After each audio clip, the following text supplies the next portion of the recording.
ایک فرانس کا ایک وائرالوجسٹ ہے، وائرس کی ڈیزیزز کا ماہر یا ریسرچ کا ماہر، جس نے ماضی میں کچھ ایسے پروجیکٹس کسی ٹیم کے ساتھ مل کر کیے جہاں پہ اس کو نوبل ایوارڈ بھی ملا تھا، مسٹر لیوک کے نام سے۔ تو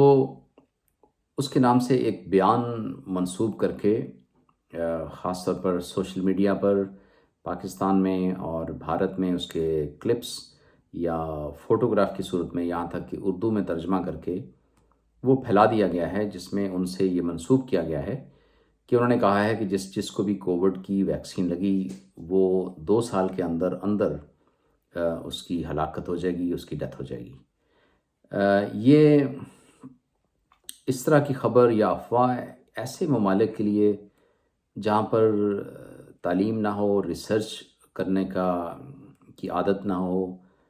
خبر کو کنفرم کرنے کی عادت نہ ہو، اور جہاں پر پہلے ہی ٹوٹکے اور کبوتر کے کچھ جسم کے اعضاء کہتے ہیں آپ شوربہ پئیں تو کووڈ نہیں ہوتا، اس طرح کی چیزیں جو ہیں وہ غلط خبریں گردش کرتی ہوں، وہاں پر اس طرح کی بے بنیاد خبریں جو ہیں جن کی کنفرمیشن نہ ہو وہ بڑی نقصان دہ ثابت ہو سکتی ہیں۔ مثال کے طور پر اتنی بڑی سٹیٹمنٹ اور اتنی بڑی بات اگر یہ کنفرم ہوتی تو اس کی پراپر ریسرچ، پبلیکیشن، اشاعت ہوتی، پراپر ریسرچ ہوتی، اس کی ریفرنس ہوتے اور وہ پوری دنیا کے لیے میسر ہوتی۔ یہاں پر وہ موصوف اسی بے بنیاد سٹیٹمنٹ کو کنفرم کرنے کے لیے بھی جو ہے وہ موجود نہیں ہے۔ تو یہ پہلی بات تو یہ کہ یہ جو بیان منسوب کیا گیا تھا اس کی کہیں سے کوئی کنفرمیشن نہیں ہے کہ انہوں نے یہ کہا ہے، اور دوسری بات یہ کہ اس کی کوئی بنیاد بھی جو ہے وہ میسر نہیں ہے۔ تو اس میں جو انہوں نے دوسرا اس کا جو پوائنٹ تھا کہ وہ جو اینٹی باڈی، آپ جیسے ویکسین لگاتے ہیں تو جسم کے اندر اینٹی باڈیز پیدا ہوتی ہیں، تو جو پوائنٹ ان کا جو غالباً وہ اس میں ریز کرنا چاہتے ہیں اس میں جب یہ کہ اینٹی باڈیز کا سٹورم، یعنی بہت زیادہ اینٹی باڈیز آپ کے جسم میں بن جائیں، تو وہاں سے concept antibody dependent enhancement ADE، اس کا کانسیپٹ یہ ہے کہ وہ پھر آپ کی جو سچویشن ہے وہ وائرس کے نئے ویریئنٹس کو جنم دیتی ہے۔ دوسرے لفظوں میں جتنی آپ ویکسین لگاتے جائیں گے اتنے کووڈ کے ویریئنٹس یعنی کہ نئے قسم کے وائرس وہ پیدا ہوتے جائیں گے۔ اب یہ بذات خود اس چیز کی نفی ہے۔ اس کی وجہ ہے کہ سب سے پہلے جب سائنٹسٹ کوئی ایجاد کرتے ہیں ویکسین کو، اور خاص طور پر کووڈ کی ویکسین میں جو کنسرن جو ٹرائلز ہوئے تھے، انہوں نے اس کنسرن کو پہلے ہی ایڈریس کیا تھا، اور یہ چیز کسی بھی ٹرائل میں ثابت نہیں ہوئی کہ آپ کی اینٹی باڈیز بننے سے یا تو کسی کی جو ہے وہ بڑے پیمانے کے اوپر جس کو بھی لگے اس کی ڈیتھ ہو جائے، یا ویکسین کے ساتھ نئے وائرس کے ویریئنٹس پیدا ہونے کا کوئی ثبوت نہیں ہے۔ پہلے فرسٹ تھنگ فرسٹ، اگر آپ یہ لیں کہ کووڈ کی ویکسین لگنے سے اگر ڈیتھ ہوتی تو اسرائیل میں بہت جلدی سب لوگوں کو ویکسین لگا دی گئی، اور جہاں بھی زیادہ تعداد میں ویکسین لگی وہاں پر کیسز جو ہیں نہ ہونے کے برابر ہو گئے۔ یہاں برطانیہ میں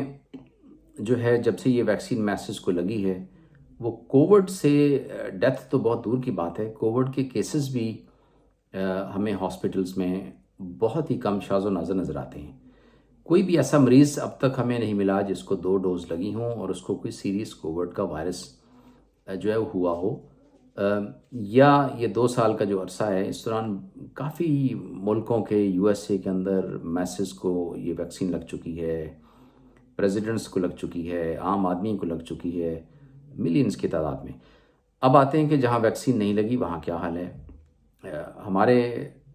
یہاں UK کے اندر جب ویکسین نہیں تھی تو ہمارے ہاسپٹلز جو پیشنٹس کی تعداد آتی تھی اس کو کسی طرح بھی کوپ نہیں کر پاتے تھے۔ انڈیا کے اندر جو ویکسین کا ریشو ہے وہ بہت کم ہے۔ اس کی وجہ یہ ہے کہ وہ بھی بہت زیادہ جو لوکل ایشوز ہیں وہاں پہ ویکسین کے اگینسٹ اور شاید گورنمنٹ لیول پہ بھی ویکسین لوگوں کو پرووائڈ نہیں کی گئی، تو آپ نے اس کا انجام دیکھا ہوگا کہ 4,000 کے قریب اموات ان لوگوں میں ہوتی رہیں جن کو ویکسین نہیں لگی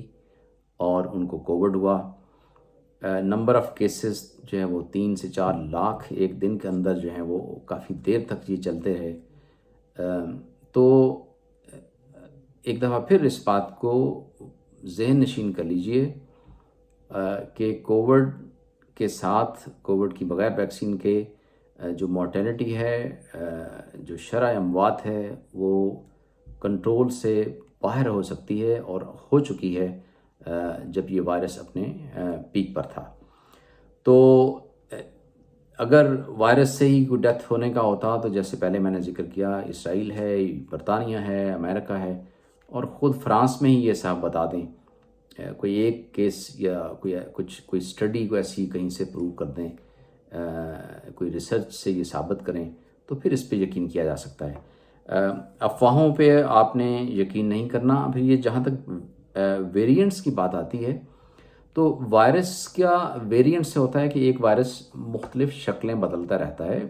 وقت کے ساتھ ساتھ، جسم رسپونڈ ایسے کرتا ہے مختلف لوگوں کا۔ تو جو انڈیا کے اندر جو ویریئنٹ ہے وہ برطانیہ میں اس ویکسین کی وجہ سے نہیں آیا تھا، وہ انڈیا سے جو پیشنٹس ہیں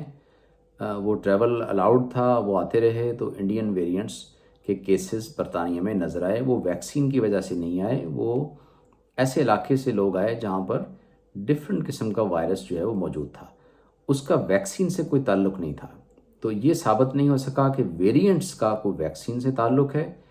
ہاں، یہ چیز بڑی اہم ہے اور یہ مختلف ہے، یہ کنٹروورشل نہیں ہے، اختلافی نہیں ہے، کہ جہاں ویریئنٹس ہوتے ہیں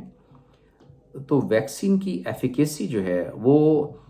افیکٹو تو ہے، مؤثر تو ہے وہ مختلف ویریئنٹس کے اگینسٹ، لیکن ایفیکیسی کی جو شرح ہے، جو پرسنٹیج ہے، وہ بہرحال مختلف ہو سکتی ہے۔ مثلاً وہی ویکسین جو ہے نارمل ویریئنٹ کو جیسے 90% لوگوں کو امیونٹی دیتی ہے، بچاتی ہے وائرس سے، لیکن اگر کوئی نیا ویریئنٹ آتا ہے تو وہ اس کی جو شرح ہے وہ 60% تک جو ہے وہ جا سکتی ہے، نیچے گر سکتی ہے۔ اب تک کی اچھی خبر یہ ہے کہ تمام ویریئنٹس کے خلاف کووڈ کی جو ویکسین ہے وہ مؤثر ہے۔ جس کو بھی پوری ڈوز لگی ہے، یعنی کہ پہلی بھی اور دوسری بھی، ان میں یا تو کووڈ کا کیس نہ ہونے کے برابر ہیں، اگر ان کو علامات کووڈ ہوا بھی ہے تو وہ اتنا شدت نہیں ہوا، جان لیوا نہیں ہوا، اتنا سیریس نہیں ہوا کہ وہ ہاسپٹل میں آئیں۔ تو افواہوں پر کان دھرنے کی بجائے معلوم کریں کہ آپ کے قریب ترین ویکسین جو ہے وہ سینٹر کون سا ہے، ویکسینیشن کروا لیں۔ یہ بہت امپورٹنٹ ہے آپ کے لیے بھی، آپ کے عزیز و اقارب کے لیے بھی، اور خاص طور پر ایشین کنٹریز کے لیے جو مستقل طور پر جو ہے لاک ڈاؤنز یا بزنس کو بند ہوتا ہوا افورڈ نہیں کر سکتے۔ اور یہ جو خبریں ہیں، افواہیں ہیں، یہ جب تک آپ کے ملک کی ہیلتھ اتھارٹیز اس کو کنفرم نہ کریں، ان کے اوپر آپ نے یقین نہیں کرنا۔ اپنا خیال رکھیے۔ ڈاکٹر نعیم اشرف میرا نام ہے، اور آپ نے اس چینل کو سبسکرائب کیا ہوا ہے، آپ کا بہت شکریہ۔ اگلی کسی ویڈیو میں ملاقات ہوتی ہے۔ اپنا خیال رکھیے۔ خدا حافظ۔